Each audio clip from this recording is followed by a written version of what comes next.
Utility e aggregazioni territoriali, questo è il tema della tappa vicentina in occasione della Green Nord-Est Week.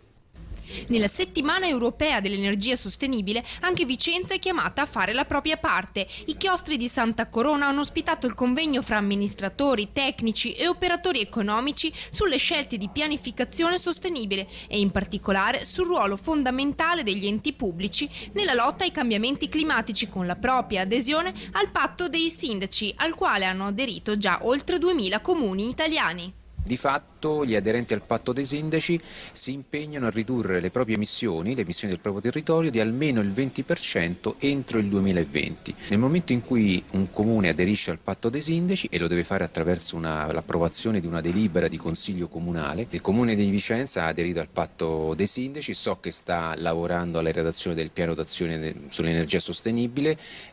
non conosco nel dettaglio adesso la bozza di lavoro, ma dal convegno ho ascoltato appunto l'assessore che ci informava dello stato dell'arte, ci ha detto che il percorso è avviato.